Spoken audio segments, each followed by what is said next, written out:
Blinded by these lasers.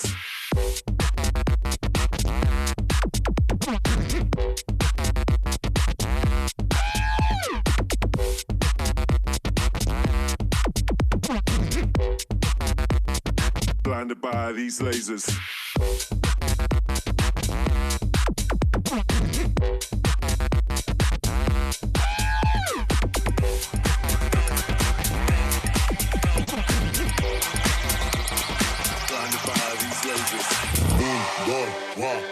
On that fucking dumb shit.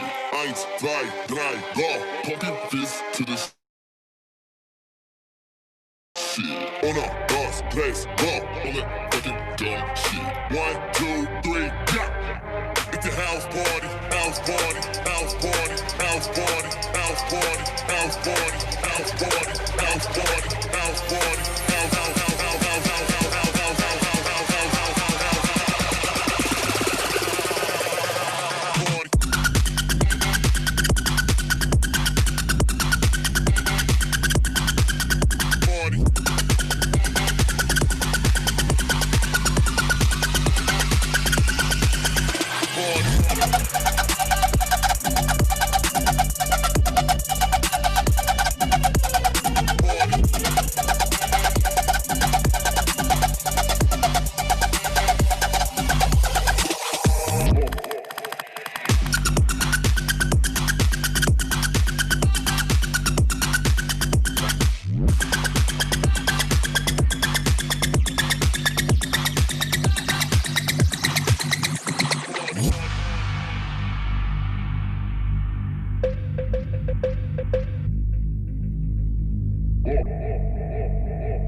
It's a house party.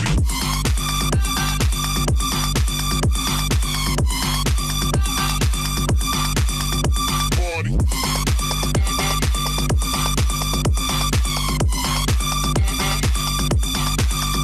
Party.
Welcome. Shit. All right, thank you so much, people, for joining us out there. We're going to start a panel live for like 2 to 3 minutes right now.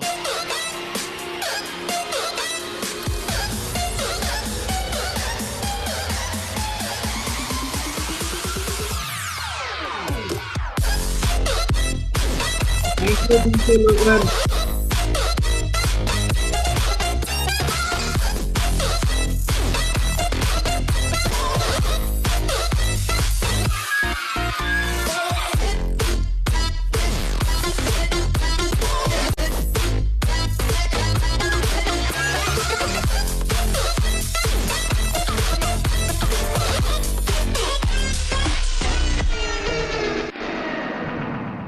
Thank you, DJ Logan. That was really wonderful. Thank you for starting the day off for us. We really appreciate your time. We would now like to welcome everybody to this version of MMA APAC panel, the virtual panel. There's no playbook for this. I am your host. My name is Rohit Dadwal, and I am going to be the moderator and your guide over the next 60 minutes with a very esteemed panel of guests. I have the pleasure of some of the brightest minds in the marketing and technology world to participate at this panel. But before I do that, let me start again by thanking all the people because of who we are in the position that we are to be able to do this learning episodes. We are very thankful to all the people who are helping us over the last 8 to 12 weeks, whether it's the medical staff, whether it's the police, the marshals, the cleaning community, etc., because of whom we sit at home. We feel privileged, if you will, and really grateful and thankful that we are not in an adverse scenario, that we are all blessed to be doing this webinars and virtual panels. So a heartfelt thank you to all of them. As always, it's very nice to start a Friday evening, early part of the evening, with a very esteemed panel. And I would also like to thank all the attendees for taking the time to start this journey with us for the weekend. So good afternoon, good morning, and good evening to people from wherever they are logging. Over the last 5 weeks, this is our fifth episode of this particular session, and I would like to start off the day to actually thank everybody on behalf of the industry, because I have the privilege and I am very honored and humbled to host this along the industry, but very much on behalf of the industry, and to be able to drive this going forward. So before I get into the introductions, I just wanted to run a quick video for all of you, an MMA welcome video, if you allow me the pleasure of running that, and then we'll get into the introductions.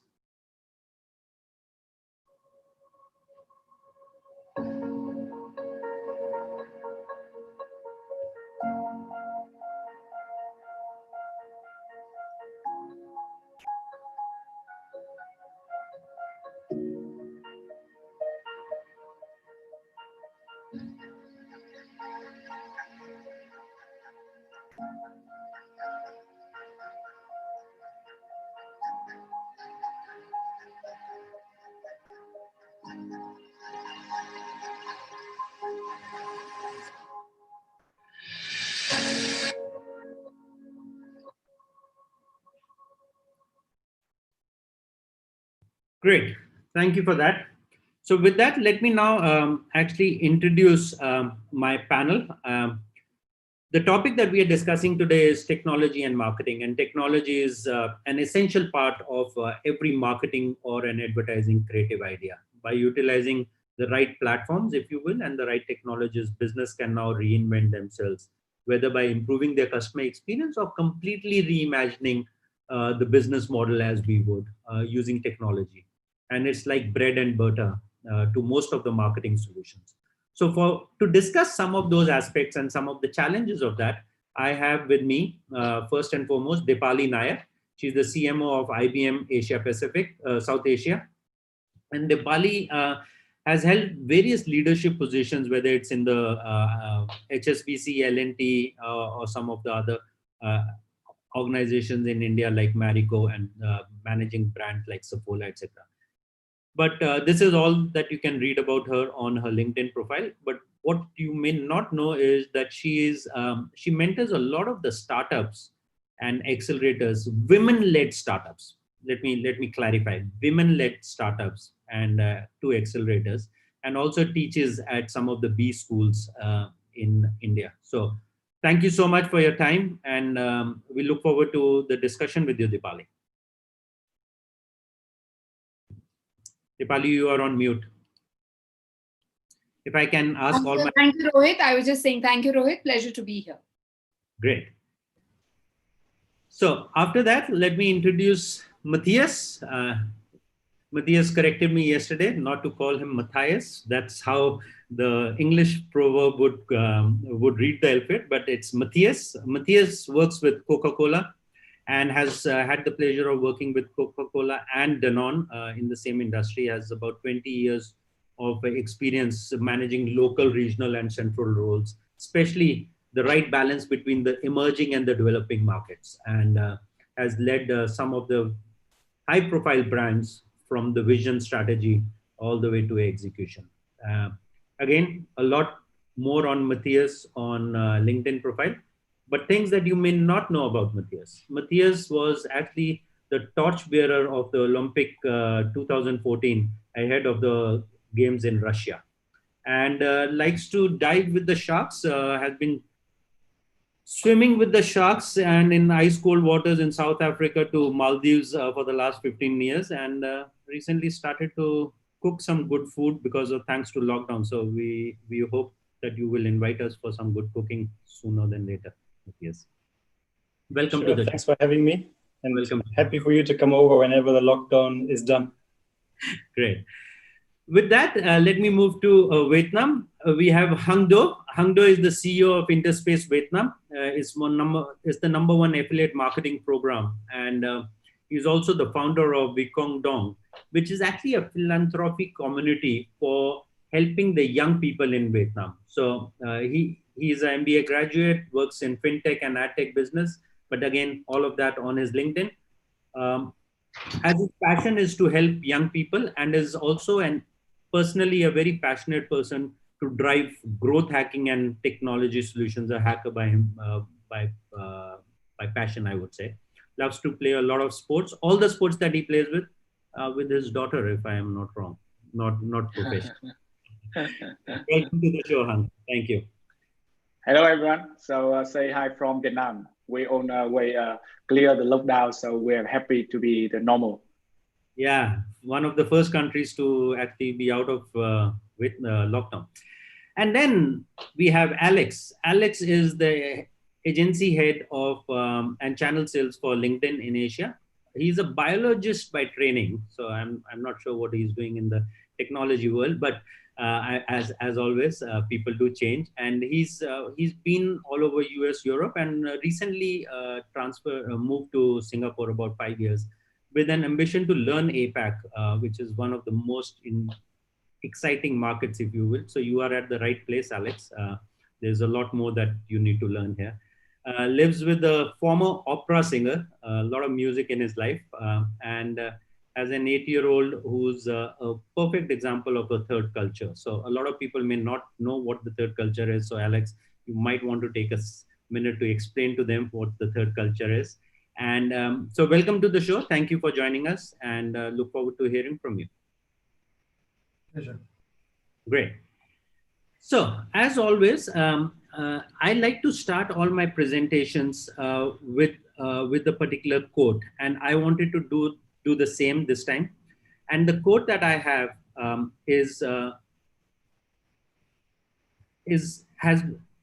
sorry, just one second. I think we have some technical issues. Yeah. So the quote that we have is on the screens. If I'm not sure if everybody can see that right away, but the quote says, "All marketing is better when you know who you are marketing to." Change. So, and this is very profound, and I think in the context of the discussion that we want to do today, and I want to pose this as the starting point for all my panelists. There are several key components of great marketing solutions, but the point is, in the recent decade or so, it has shown us that we are now more dependent on technology, and some may argue that it's even much better or even great marketing thanks to those technology solutions. So initial reaction, just a quick 30-second, 40-second reaction is it better that the technology is helping us from marketing perspective? Let me come to you, Matthias. I think it's yes. So the short answer is yes. I think we can't live without the technology anymore, both from a marketing perspective, but also from a personal perspective. I mean, when I moved to the US 13 years ago, you would have to organize Skype calls, and you would have to plan them to even see your friends and family. And nowadays, you just pick up your phone and do a WhatsApp call or any time of streaming. And technology really, I think, is helping fundamentally to change the way we communicate, interact, and live. So I think it's definitely changing many things for the better. Okay. Dipali, you work in a where technology is the key driver for most of the solutions we are talking about. Yeah. And so you want me to give the short answer to has technology improved marketing? Yes. Yeah, definitely. I think, Rohit, what I love to talk about is the fact that, brand as it exists is actually a box in a consumer's mind. and technology has today enabled us to look into that mind. And we are no longer dependent, when I was a young brand manager, we're no longer dependent on market research and doing focus group discussions and, dependent on, somebody coming and telling us what people think of your brand. Today, because of the interactivity that we have, because of, the quick reactions that you get from consumers, especially on the digital domain, what your brand is all about. And the interaction that it's added between a brand and a consumer is, I think, the most wonderful thing that could have happened to marketing. Great. Alex, your initial thoughts? Yes, absolutely. I mean, technology is here to stay, and we won't go back. In the last few months with everything that happened around the world, basically there was an acceleration of technology adoption for the better, I think, overall, preserving social distancing and filling in the gap for all those brands and connecting with their consumers. So yes, helping definitely during those difficult times. And I think we have yet to see how to adopt and engage for the benefit of society, but everything that I've seen so far is very encouraging. Great. Hang, as a person who actually is working on both the angles of marketing and technology, sitting in the place where you actually look at both those aspects, where do you say, is it really technology driving the need for marketing or the other way around? Sure. It's from my point of view, as a company for technology and marketing, you see that almost our activity in our company now is 90% is online, on technology. We not have a lot of manual work or one by one. Also, we take care for customer, and also we recruit them, and also we engage them by technology.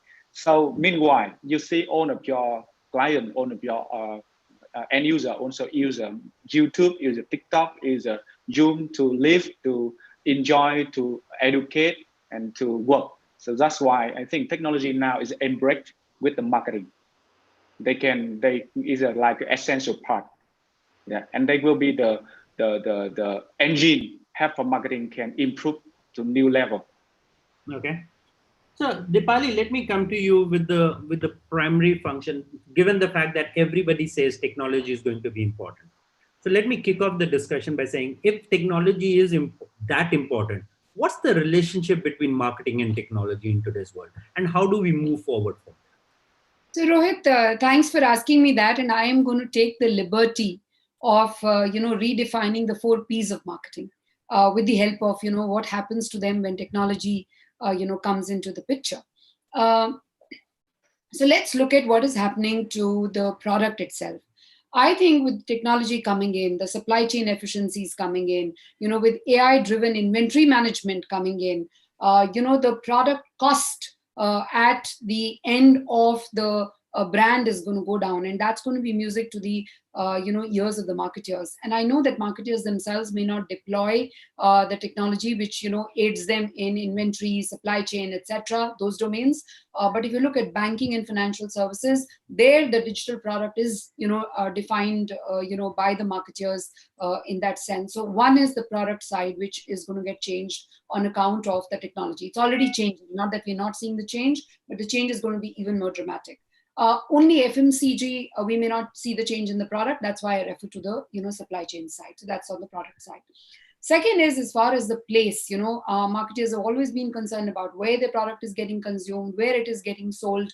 And now look at the marketplace changing. So it's not just about the e-commerce, and the distribution aspect of, the transaction changing. What is also going to change is that tomorrow's world is going to be the world of ecosystems, right? So for example, IBM has worked very strongly with SBI on launching their, YONO app, which covers crores of Indians, But the success of that app is the fact that SBI has managed to put so many brands together for the ecosystem that they've created. And that ecosystem is the key difference that's going to happen for marketers, tomorrow. Now let me move on to people. And this time the people, therefore, is all going to be in-house, about the employees. And technology is going to make employees' lives different, For example, just like for the for the customer experience aspect, you have certain measures. Similarly, for the employee experience, for example, in an organization, when you're digitally transforming yourself, can you ask saying, do my employees have to go to lesser apps, for being able to service the end customer? And these are the aspects that are going to become important. Have you enabled your organization and employees to take better decision on the basis of data? Is your data available all at one place? And is that one place the true source of data for everyone? So these are the questions that marketers will also have to worry about. And then the last one, which is the favorite of marketers, and which I know that a lot of our discussion is going to be dependent on today, which is the customer experience, right? Now, on the customer experience side, for example, technology is going to play a huge role. And we all talk about the MarTech stack there. We talk about the digital domain there. We talk about, AR, VR there. We're going to talk about all the technologies. So there I'm going to take one more minute in talking about 4 technologies that I think is going to make a huge difference in the customer experience space, which is equivalent to the promotion part of the 4 Ps. So I've defined the 4 Ps, taken the liberty of doing that, as to how they're going to change with technology. And I just want to now refer to the customer experience bit. I think the technologies that everybody need to be concerned about, one is, of course, the AR, VR bit that all of us are using and talking about. Second is voice. What is going to change with voice becoming so much more prominent? And with Watson, for example, we've just launched the whole Hindi thing, and in Asia Pac, I suspect with many languages that we have, we're going to see more voice settling in. So that's one technology the marketers need to, watch out for. Okay. AI powered, decision making on the digital side. Which is, not just the hypothesis of the campaign managers any longer, not reacting to the customer, but AI actually empowering your marketing stack, the technology stack that you have in marketing, to be able to do real prediction for you to be able to serve the consumer better. So that's the other technology. And the last one I want to refer to, and we are pioneers at that in IBM, is the blockchain one, which is going to bring proof of origin to every transaction that you're having in marketing and every transaction that the customer ought to have with you. So these are the 4 technologies from a customer experience perspective that marketers ought to worry about. The world of future is going to look very, very different. And I personally think when blockchain comes in, and the kind of work that's already happening in the US, by the way, that IBM is working on, and I would urge you to look at, the food space, especially where with the blockchain technology today, you will be able to tell that the strawberry you're eating on your table is coming from which farm. And there are organizations who are today, for example, saving billions of dollars just in by ensuring through this technology that, you have minimum callbacks to the products that are there in the market. Healthcare is going to get revolutionized, because of the blockchain technology too. So this is my short answer for the, how the world of marketing is going to take a change on account of technology. Okay, thank you for that. So you started off by saying that marketers don't necessarily apply all of this. They don't do it themselves necessarily. So let me go to a marketer directly. Matthias, marketers, if I may be a little contradictory here to what Dipali says, marketers don't do it themselves. They don't apply it themselves. They wait for partners, etc. How fair is that? And secondly, if that is to be believed, then how do you work in isolation? Or is it mandatory to work in isolation, marketing versus technology, or is it not possible? Well, I think it's very fair. I was thinking kind of about the same thing when Dipali was talking, because clearly some of the things are closer to my heart than others. I think from a brand marketing perspective, technology and marketing, or brand marketing, consumer messaging, need to go together. It's not about isolation or a mandatory, but at the end of the day, it's about how do we engage our consumer in the most possible or the best possible way that they really stay with us. If I look at what we're doing at Coke, yes, there are clearly things that are low tech to no tech. I mean, when I think about the point of sale, the shopper in that moment, he spends few seconds in front of the shelf, and there's clearly no role or a limited role today for technology. Now we start experimenting and partner with customers like 7-Eleven to use their platforms and couponing and these kind of things. So it starts getting to the point of sale even in modern trade and over time into traditional trade. But when I think about our consumer marketing plans, I mean, all of our activities in some form or shape are based on technology. It's either to create a great experience and enable an experience, It might be simply that we use data to buy media, to retarget, and hence improve the experience. But I think for me, it's always about how do I engage with the consumer versus disrupting and interrupting him. Reality is, with nobody of us wants to be interrupted from what we're doing in this very moment. When you think about your own use of YouTube, when did you really watch the last time a advertising to the end versus skipped when you had the chance? Probably it was something that was extremely personally relevant because it was targeted to something that you were looking before, or it was something that was very entertaining. So at the end of the day, I think technology needs to enable a better experience. Instead of interrupting the consumer, engaging him into something. At the end of the day, I need to disrupt him, otherwise he's not gonna stay with me. But unless I'm gonna get him engaged. So I think I'm not willing to give away my freedom online. So for me to pay attention to you, you need to give me something that's relevant. And that's fundamentally where I believe technology will help us as marketeers. And yes, you're completely right. In many cases as marketeers, we don't necessarily have all the tools ourselves. We know how to make them work, and we use partners like Hang and his agency to see how can we then actually get into a much better place. So in many cases, we rely on partners or on the marketing communications function within the IT and technology team at the company. Very interesting you say that, because as a marketeer, you are at one spectrum of the funnel, and Hang is, in a way, is a middleman like Alex, if you will, as a publisher, enabling that connection from a technology perspective.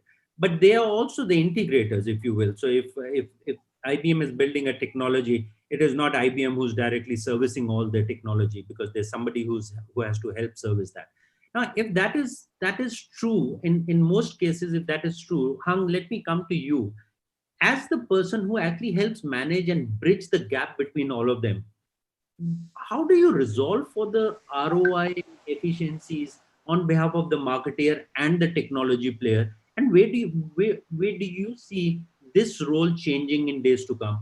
Do you see there'll be more and more of these specialized marketing technology centric companies, or is this a new world that is going to get created for a new breed of companies that will do all this?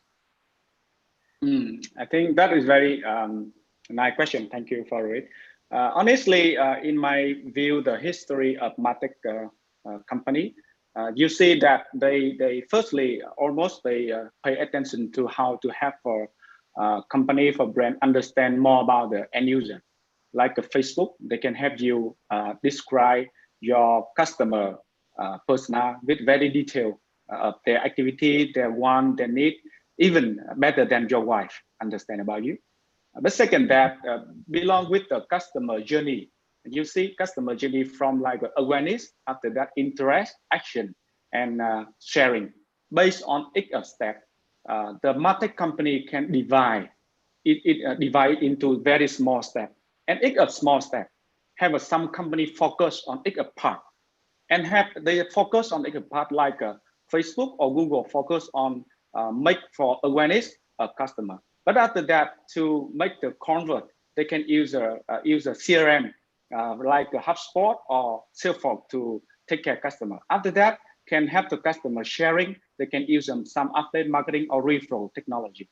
So I think for the finally, will we have some very big guy like Facebook or big guy? They can do a lot of things, but a lot of technology they will do very small part, very expert on that.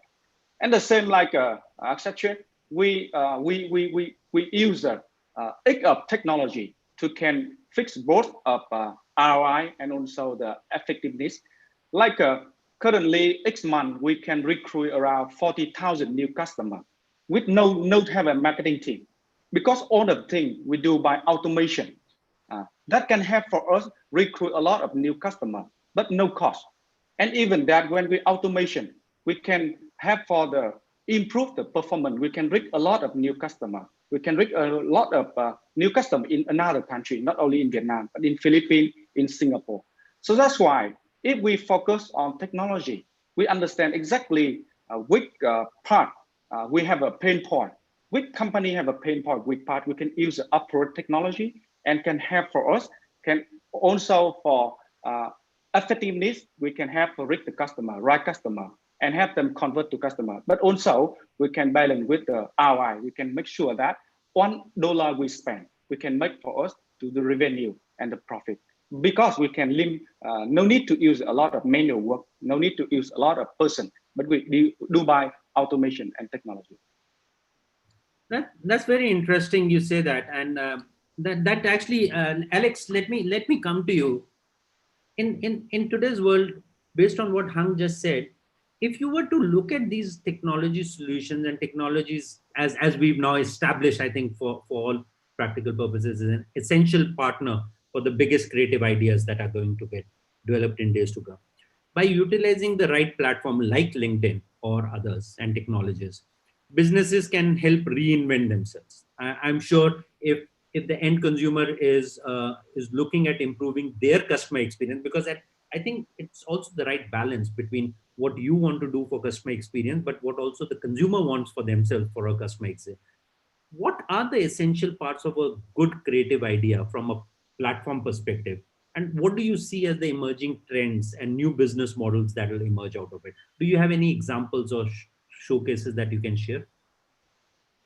Yeah, so I think fundamentally, the rules of marketing are not going to change. They're here to stay. And I think if you're considering godfathers of marketing effectiveness like Binet and Field, they will always have rules that apply in terms of the right mix between branding and performance and how you target long-term versus short-term and the right messaging that need to be used. I think technology is really an enabler to go deeper into certain areas and supporting those fundamental disruptive moments like the one that we're currently living. So if you're considering, for example, how the event industry has been profoundly disrupted, seeing, and I think I've shared some link with you, Rohit. If you look at Salesforce, that had over just 10 days had to change from an offline to a completely virtual event during their world tour, Sydney event, that had a profound impact on how they were doing things and how they were interacting with their users. And the same way, Microsoft announced a few weeks back that all their events would be virtual by default until 2021, because this is a reality. Social distancing is here to stay in the long term, and it has forced a number of digital strategies that have been accelerated. So I think we've got a video here. We would have never in the event space accelerated and understood and moved on the road to mastery in digital events at the rate at which we are right now if things had just been going on normally. The Microsoft Build has been the developers conference for Microsoft. All of the data to bear. We've got keynote speeches in big rooms. We've got an expo. We've got breakouts and all the community and interactive connections work that gets done at any kind of event. The thing that's interesting about the time we're in right now is, of course, we're being forced to focus on this new medium. How do you reinvent an experience for an audience and make the most of what this interactive digital medium has to offer? This ability for people to watch TV and absorb a lot more information is a fundamental difference. Because you're dealing in a cinematic approach versus a theatrical approach, time compresses. You've got to think about time in a different way. Now, there's different flavors of remote working. I'd say probably 95% of the presenters are remote. It's artificial intelligence. Several hundred people delivering. Alex, I think that gets the message done. Yeah, so the event industry has been fundamentally disrupted. There are many other applications that are forced businesses to adapt to the new reality.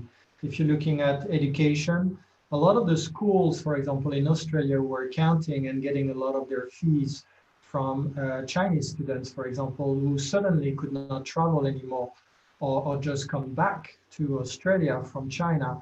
They had to improvise and to really find new models. So fields like digital learning is something that is incredibly enhanced these days with a lot of engagements. Fields which are related to how you interact with individuals through live streamings, offering like a safe environment for individuals to exchange ideas without having to face the consequences of social platforms with a lack of regulations and protections. All of those things are happening very, very fast, and it's fundamentally a good thing in the making, but also, as the title of your webinar series says, there is no playbook, and we're learning as we go. It was very interesting that you actually cited an example of an event industry, because the reason why we are doing this is also because of that. And we've kind of reinvented at MMA, if you see, reinvented ourselves. We've done, and this is a stat which a lot of people may not be aware of, but in the last 42 working days, we've actually done about 27 of these panels and webinars, because the need for the industry to learn is all still there. The basics of the industry, the fundamentals of the industry don't change. The medium has changed. And if somebody again had asked me 6 weeks back, was this possible? I would have said no. 8 weeks back, it wasn't possible. But we all adapt. We all are nimble. So in that spirit, let me come back to you, Dipali. It is all about how you think and how you work and how do you internalize and pivot changes around it.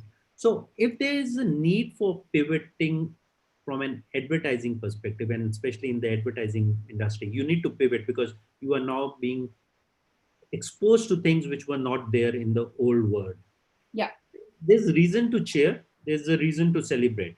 But Yeah. beyond that, it also begs the debate of who's responsible for bringing that cheer and debate.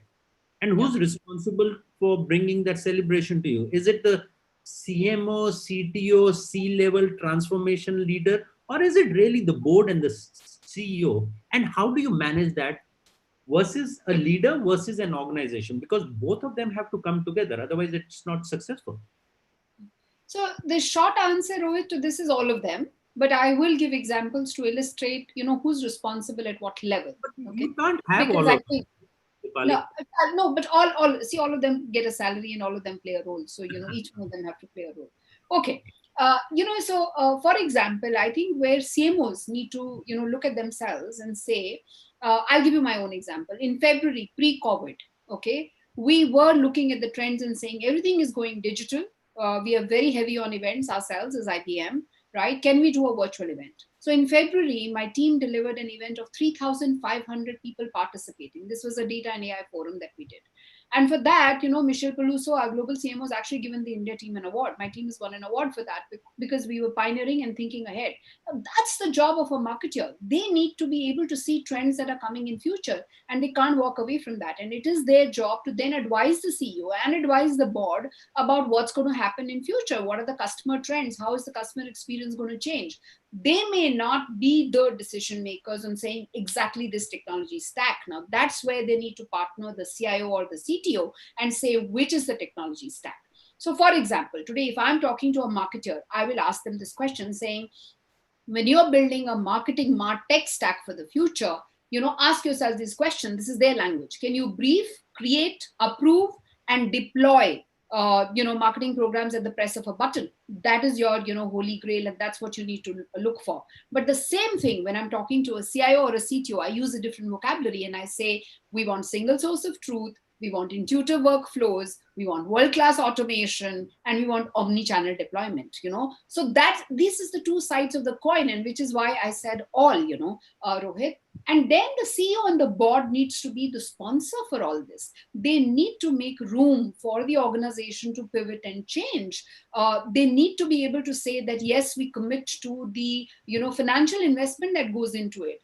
and that we are willing to culturally transform the organization where all these aspects will play a greater role and people will need to acquire newer skills to be able to work in a different fashion. And the last and the most important thing, the board and the CEO needs to be saying that we might have to reinvent our business model to stay relevant for the future, which is why I meant that all of them have to play a role. I hope I've explained.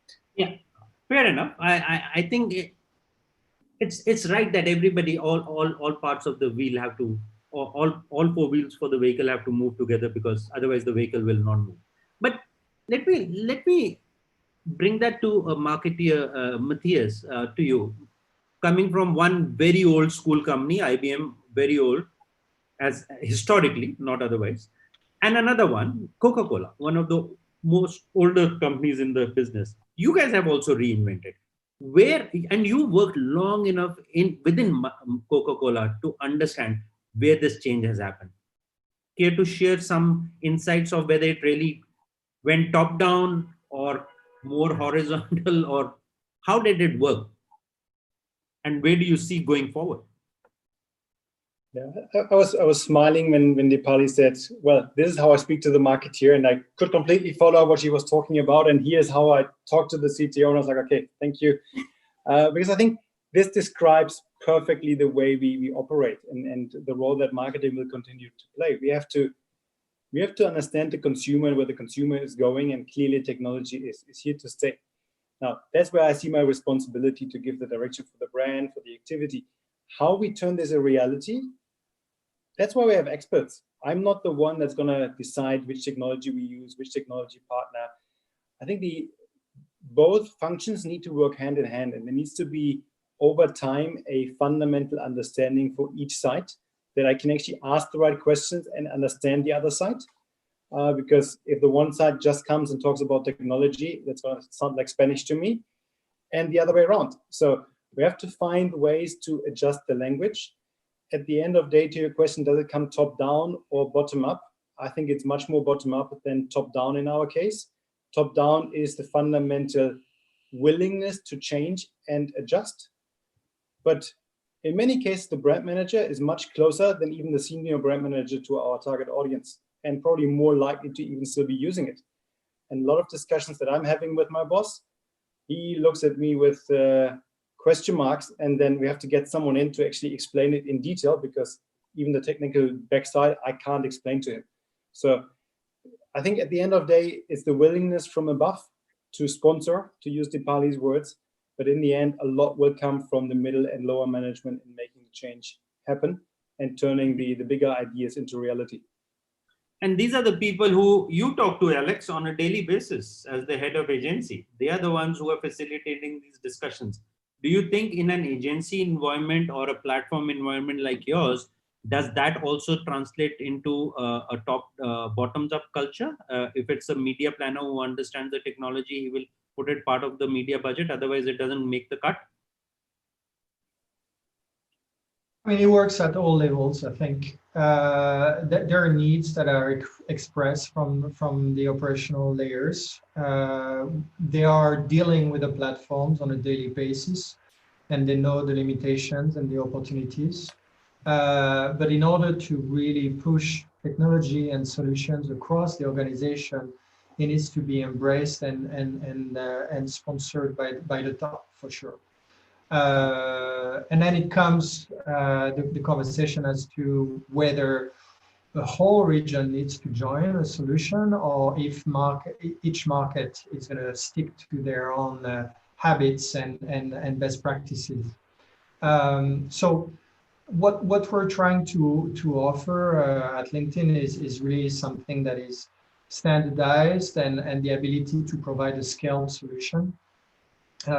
While providing solutions locally whenever it's needed and whenever accounts are being centralized. So, Hang, everybody said it's the top-down, change has to happen top-down, the execution has to happen bottoms up. As the CEO of the organization, there's nobody else who's top-down than you. What do you think, and how do you engage and make that transition happen for an organization which is the largest marketing and technology based organization in your market and spans across the kind of volume that you guys have across Southeast Asia. You are a CEO. Do you take this responsibility on your own, or do you look for guidance? That is a very nice. Before that, I want to tell you a story. Which I have a consult for one big company on the retail, the digital transformation.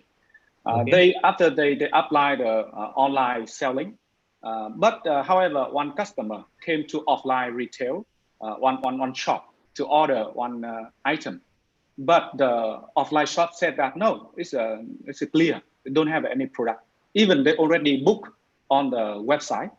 So after that, the customer called back to the hotline to check, to ask why. I order online complete, but when I go to offline, I get the product, it's clear. So after that, the company investigate. They found that the offline shopper, the seller offline, they don't want to sell to the customer. Because, you know why? Because if they sell to offline, they don't get a commission. Because that order came from the online website. It came from the marketing team, digital marketing team in the center, in the headquarters, not from the offline shop. So it is one example. Many companies, when digital transformation have a problem, even top level have a very enthusiastic, have a commitment to do. Even some middle manager willing to apply, but sometimes in the very low level, they don't want to change because the conflict interest. So the same like my company, when I know that it's a time to need to change to digital transformation for marketing, but I must to commit and follow each up level, even the middle level or even the low level, to make sure that the consistent of our strategy and the operation must be compliant and to follow the progress. And after that, I have built up a team, like a cross-check team, or like a police team, to make sure and report to me that our regulation and our apply is implement is good or not. And sometimes, you know that digital transformation or apply technology in marketing is a long game, is a long time. So you need to divide into very small steps and to make sure that the team, they're feeling the winning with the small step. When they're feeling the winning small step, they have a more motivation and they can transform to become do for yourself. And I think only when technology become the culture in the mindset of everyone, they must to feel and believe that technology can help for business, help for them, not to replace them. So when everyone can company believe and trust on that, that you can be success. If not, that only on the mindset, on the wish of the CEO level, it cannot be success. And so because you know that the ladder, the sale or the low level staff, they are the person work with our customer, not CEO, not CMO, not CTO, right? So only them know how to make customer happy, and only them must be believe and use the technology very good to make the customer happy. So finally, when the customer happy with our company, with our technology, is the final thing we can do for business. That's actually very nice that you say that, because it is a responsibility, and responsibility comes with accountability. And if you can show to them that it is technology is helping them, or marketing is going to help the sort of the forces on the ground, it always enables the change to happen quickly. Coming back, in the interest of time, we have to take a lot of the Q&A that's going to come to us. So Rohit, I want to add something though. Sure. You know, I want to react as a marketer. You know, I worked 10 years in financial services, and I am the marketer, you know, at IBM. I think, you know, it is very important to understand that marketing is playing a different role in different industries. Okay, in the service industry, the skill sets required to be a CMO are becoming very different today versus, let's say, a CMO at an FMCG organization. The reason for that is exactly what Hung was referring to, which is not just from an e-commerce perspective. There's a hybrid model, you know, where the CMO is responsible for sales, for leads, you know, which are sometimes handed over to the field sales team, and sometimes a closure happens on a phone call or may happen on an e-commerce, you know, channel. But the point is that marketing has to prove ROI over there, strict ROI. This much I invested, this much I'm getting back for the organization. And therefore, the CMOs themselves, and some of the you know, forward-looking CMOs that I know, know everything what a junior or a middle management person knows. They have become marketing technologists. They have managed to learn technology. And I think that's the need of the hour, that if you are a CMO in a service industry, in travel, in hospitality, in financial services, then you ought to learn technology. No, I agree with you. And again, Dipali, as the CMO, when you're managing this, the fact that you work in a technology organization is even more difficult. And that's where I started my initial question with you is, working in a technology driven organization, it's difficult to explain technology. Like, as they say, the most difficult product to sell is insurance, because it's not never understood. You can never understand insurance. Therefore, selling technology on the merits of marketing is never easy.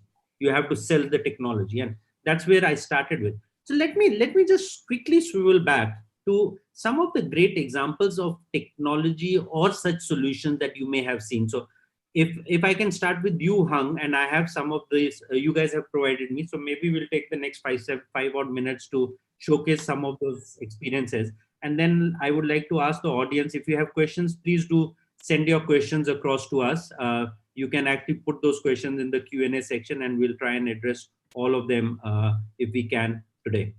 So, Hung, one of the examples that you have shared, and I like to share, maybe you can talk about it, and while we pull out the video of why you think this was really an example that stood out for you of marketing and technology coming together. Yes, the example I sent to you, you see it showcase, right? It's when the COVID happened in Brazil, so that's why they using the virtual runaway for the fashion. And after that, when they post this video and everyone can see on the screen, it's quite exciting and also make for a lot of conversion for the company. So I think that is the same, back to the sharing from Dave Lally, that sometimes CMO, they no need become expert of technology. The same like me, I'm not came from the technology background. I came from marketing. However, when I work in the martech, I need to understand how it works. But I no need to do like coding, like technical work. But when I understand how it works, I can make a request. And I understand that technology now, they can do everything if I want. So I think the role of CMO and CTO is CMO should be the person make a request, make a order, make a game, and after that CTO they can build that. CMO like architecture, they build up how the building will be happen, and CTO will building up that. So the same like you see on my example. I think that it came from CMO. They request that, okay, make a video, make a virtual showcase for me, and CTO they will find appropriate technology and can show up that model for everyone can see. As you see like that, very exciting, right? So a lot of people watching, and they real willing to buy immediately the shirt or the item. Yeah, and I'll let the video run for a little while for everybody to see. This is the 3D virtual fashion show which Hung was talking about, and it has yielded great results for the designer. Fantastic. Yeah. Okay, coming to you, Dipali. You've also shared some of the examples. So if you may want to talk about it while I pull those examples up. Yeah, I think I took two examples, and my guiding principle there was what touched my heart, in this whole space. And I think the one area that we didn't discuss today is how content has changed, due to COVID and due to technology. And the first example that I have here on the slide, which is the tie-up between the airline and Dettol brand, I think is fantastic because, they've the speed with which they've done it. So the agility that they have demonstrated in terms of coming up with this tie-up, where Dettol is going to enable the airline and the passengers both on thought leadership in terms of education and in terms of actually usage of the product. So it's a perfect integration according to me. And I wanted to highlight that, yes, content is king, but context is going to become even more important. So while we're talking about marketing technology, I think, this business acumen is also extremely important, and, therefore it touched my heart. The second slide, if you, Rohit, will put on, I think second was something that IBM did, which completely touched my heart, because this is about, for IBM, IBMers are the most important resource that we have. And when the work from home started, we were, of course, completely enabled as a technology company. We're used to working, in remote locations. But if you look at the pledge, here, it was about appreciation of what people are going through across the world. And, when one of my team members put it out on Twitter, the amount of, traction and response that we got to this was fantastic, although it was meant to be a purely internal communication, and the most beautiful one that we actually have is the third one. I pledge to support the not camera ready times. So, I actually sometimes go into a meeting at 8 a.m., for the APAC region, and I say, I'm not camera ready. This has become part of the lingo and part of the vocabulary here. So just two examples which touched my heart, while COVID is going on. Great, thank you for sharing that. And I'll come to you, Matthias. You also had shared a couple of examples. So if you may want to start by giving the rationale behind it, and then I'll pull them up on the screen. Yeah, absolutely. We did an activation in Thailand. Thailand is now one of our biggest Fanta markets. And one of the things that is happening is that every flavored sparkling brand brings out a new flavor of the year, flavor of the season. So it's very not differentiated. And what we developed was a series of 4 flavors. They're all black. They're all in the same packaging. You can't actually tell as a consumer what you're buying. So the idea in itself is super exciting because it triggers the discovery, and you had things like blood orange and cherry, but also you had something like a green mango. And the real clue behind was not only the discovery, but one of those 4 flavors colors your tongue black. So all of a sudden that creates a huge amount of talkability and engagement that you heard me talk about earlier. And at the end of the day, up to here, it's completely an idea that's amazing for consumers. They want to talk about, they want to tell their teen friends about it. They want to show off their black tongue, but you don't need technology.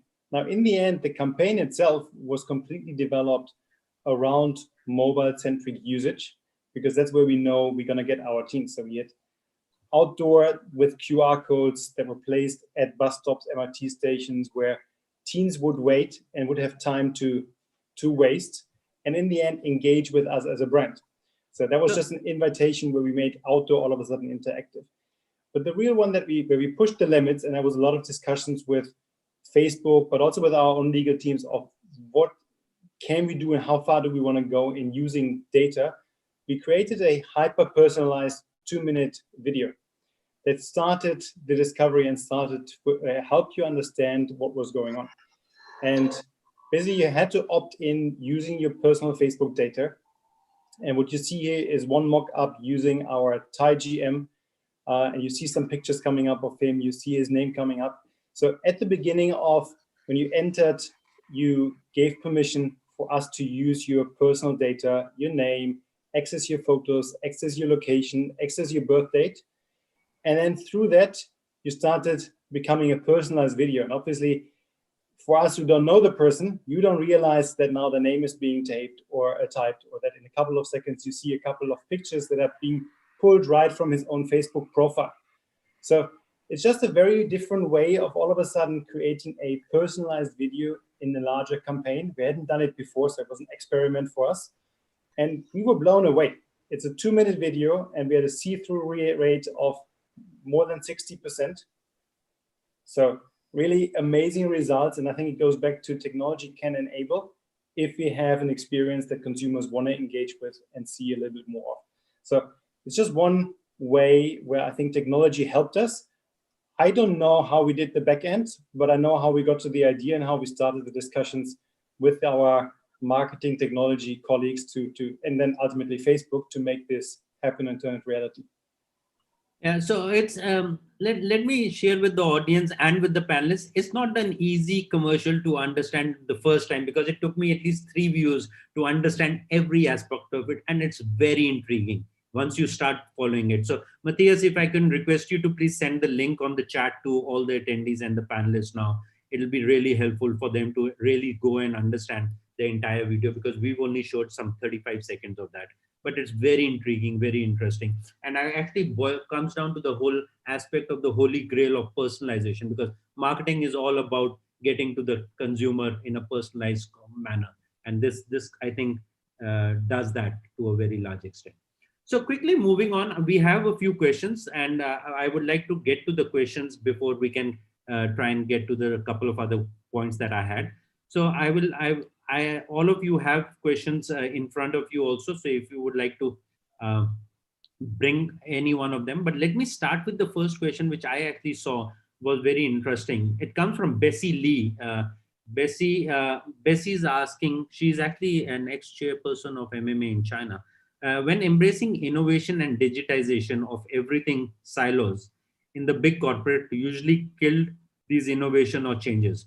How do you break down the silos in any big organization so innovation and digitization of everything can break through?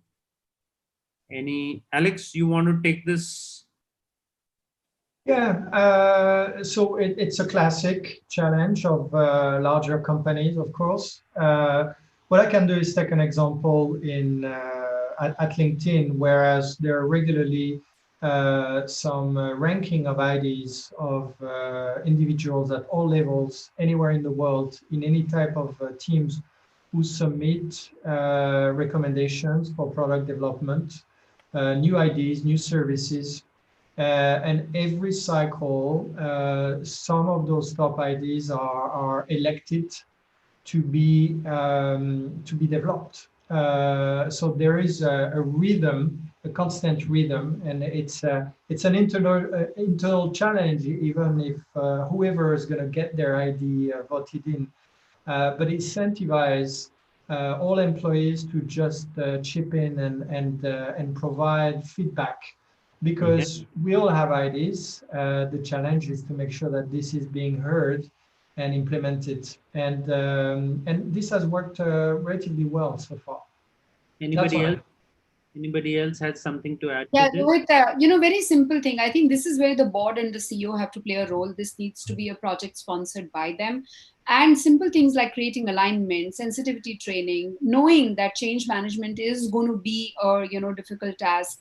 Knowing people's KPIs will change, knowing sometimes that new skills will need to be added to the organization and people will need to learn. Those very human areas of change will need to be managed. And I think that's where CEO has a very important role to play in being the sponsor for these projects. Okay. And I see Hung nodding at me. So Hung, you and I agree on this. And you agree with this? Okay. So while we are doing some of these Q&As, I'm also going to pull up a couple of polls just to get some idea from. We were supposed to do these polls earlier in the session, but I think the interesting conversation actually skipped my mind. So I'm going to pull. Can I answer one question live though, which I read while you're pulling out the poll? Somebody asked saying, does IBM help people, do the MarTech stack? So yes, we do. We have a consulting practice. We have a CX practice. We no longer sell the marketing stack, but we absolutely help all our clients in thinking through their marketing stack. And we have some very interesting projects that we can showcase there. Yeah. So the question was to Dipali, how does IBM help clients with MarTech capability building? So that was the question. And given that it was anonymous, I was not very keen to bring this up, Dipali, but thank you for picking it up. We always encourage people to give their names and companies so that there's a context of the question to do that. Going to Matthias, a question for you, Matthias, is there a role for agencies when defining your MarTech stack? Excellent question. I think the simple answer is there's no role for me in defining it. So the way I usually work is I know where I want to go. We agree on the idea, on the construct, etc. And then it's in the most cases, our agency is working very closely with our marketing IT team to really figure out how do we do the back end, what can we do? Obviously, there's a role for the brand manager to do the overall coordination. But yes, there's absolutely a role for the agencies to work with and make this happen. There's a big role in our organization also for legal involvement, especially in the moment data gets involved, etc. But yes, agencies are a large part of helping us turning it reality together with our marketing technology team. Okay, thank you for that. I'm sharing the results while we pull out the next question. It was interesting how many times you checked your mobile phone in the last 2 hours, 5 times, 10 times. I personally believe that the answer should have actually been 20 times or over for everybody.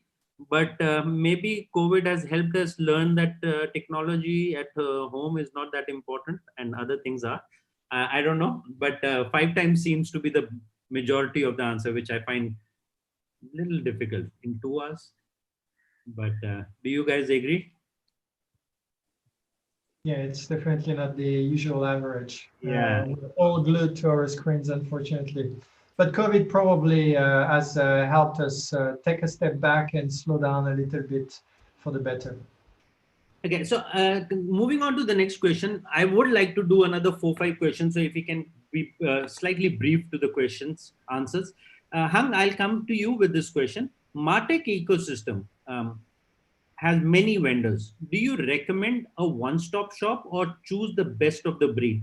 How do you pitch this to the marketeer and to the agency world, being a leader in this place? What is the idea? Okay, I think technology sometimes like you go to a supermarket, you have a lot of kind of stuff, and you don't know what is suitable for you. And sometimes you think you must to buy the most luxury car and will be the best, but honestly, it's not.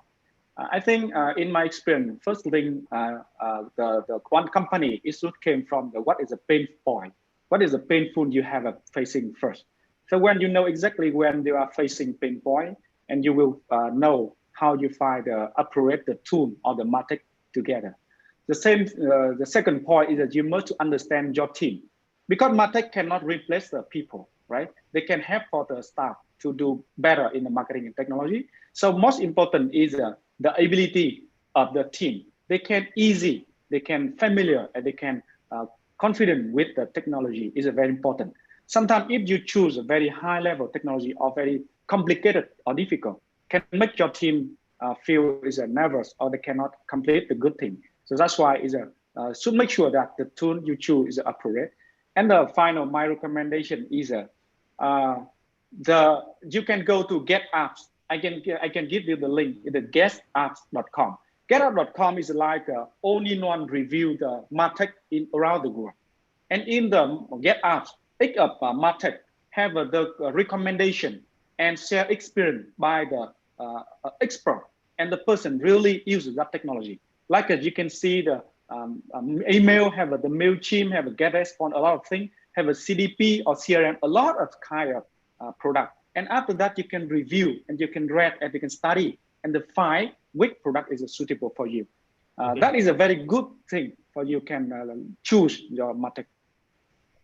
Thank you for that. There's another question. I don't know who it's for, but Joe is asking, the integration of marketing and technology enables management analytics. Do advertisers and their agencies have the right data and analytics strategy in place to take advantage of what is out there? I guess Matthias and Depali, this is between the two of you. So, no, not all agencies have the right data and analytics strategy in place. It has to be a combination of the analytics strategy at the client end, and then hiring a specialist agency who can, manage the analytics for you. And which is the reason why every organization and every brand has an analytics strategy which is exclusively their own. So it has to be a combination. It can't just be an agency who has the right data and analytics strategy.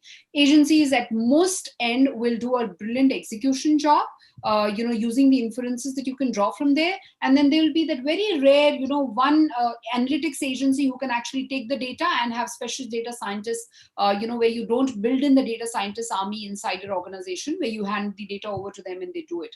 And there are companies who specialize in that for doing for brands across the world.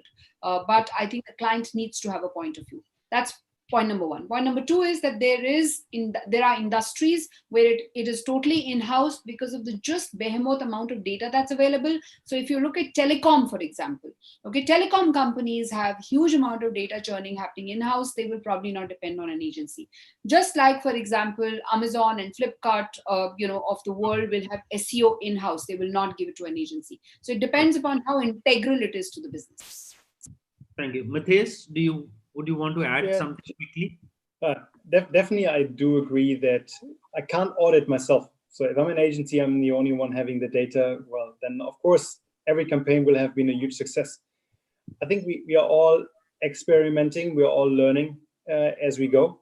And if we had all the data ready today, then ad fraud wouldn't be any concern for all of us. So from that perspective, I think the short answer is no, we don't have all the data.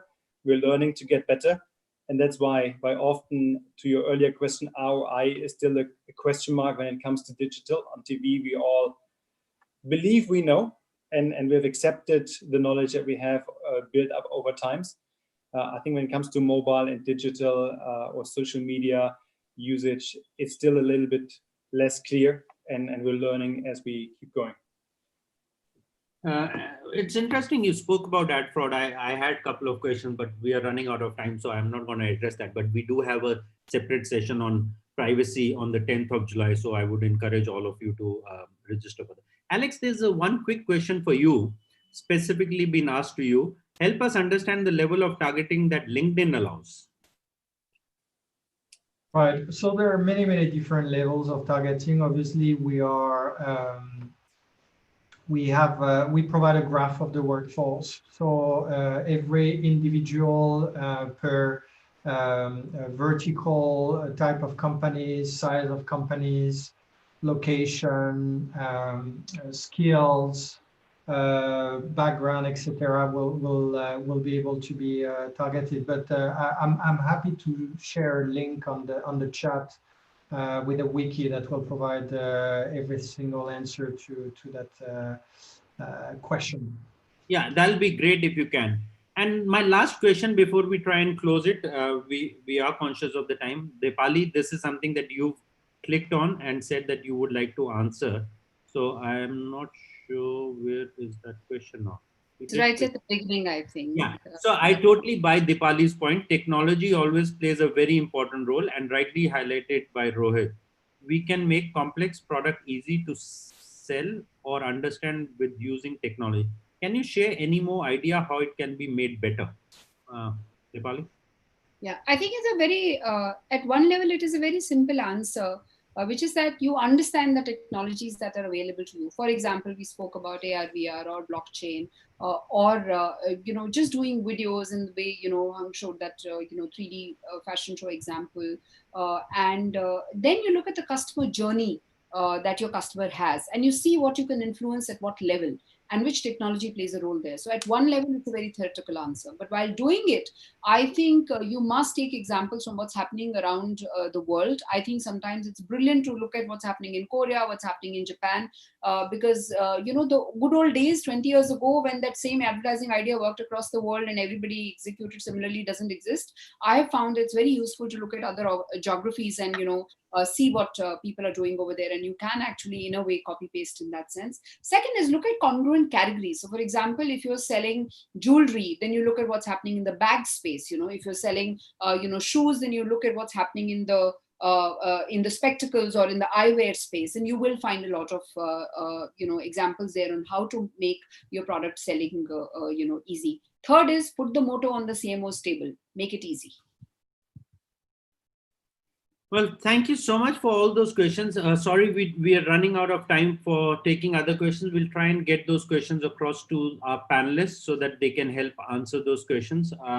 Just towards the end, let me just summarize some of the notes that we made out of the conversation today. And I think customer experience, just to quickly summarize, customer experience as started with Dipali and Matthias is really important, and it is really about not interrupting the consumer. It is all about engaging the consumer to make this happen. And some of the stacks that technology stacks that we should be aware of as we move forward. And I think it's just obvious: blockchain, AI, voice. And I personally believe, Dipali raised this, that voice is going to be the future, bigger than most of the others. I've seen my own daughters having stopped using their keyboards. It's all voice now. And I've seen this happening at many other places, many other best practices, many other use cases. So that's really good. But what is very important is, as we move forward, it is really about the organizations. Digital and marketing has to coexist. The more it is made easy and accessible within the organizations, led with the sponsor at the top, but very importantly, to Hang's point, at the bottom, it needs to be explained to the workforce that it is to help them, not to replace them.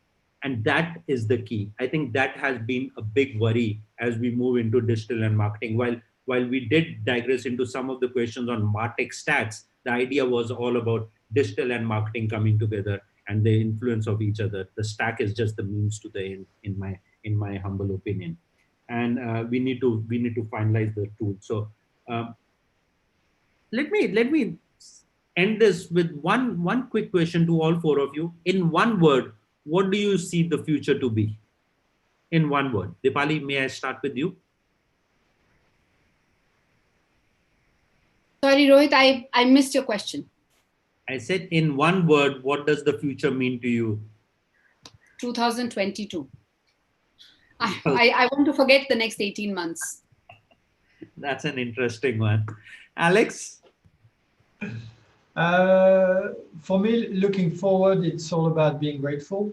I think COVID has really reminded us of everything we have and how to appreciate small things and being grateful. Great. Matthias, in one word, what is future for you? Staying curious. Staying curious, okay. And Hang? With me, everything have a change. So that's why we are ready to change. Change. With that, thank you so much, panelists. It's been a pleasure. We will stay curious all the way till 2022, if you will, being grateful for the opportunity that we have in front of us and welcome the change that we have. Thank you so much. Appreciate your time. And I will now let DJ Logan take over to take us through the last part of the conference. Thanks. Thank you very much. Bye-bye. Thank you very much. Have a nice day.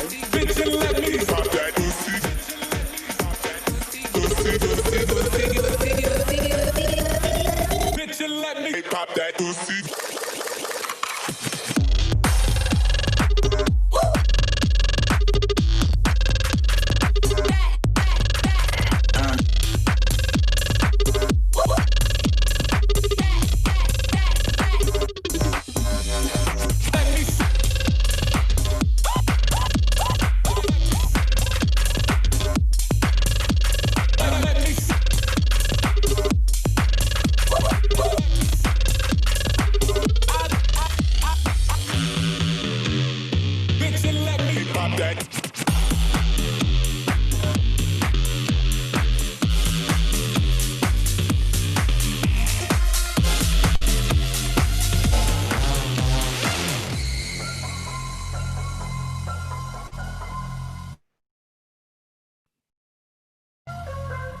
You don't know what I know, now take down slow.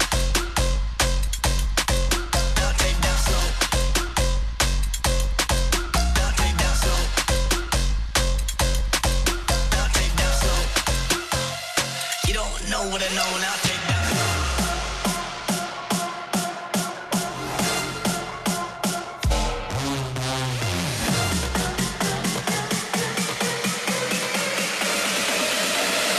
You don't know what I know, now take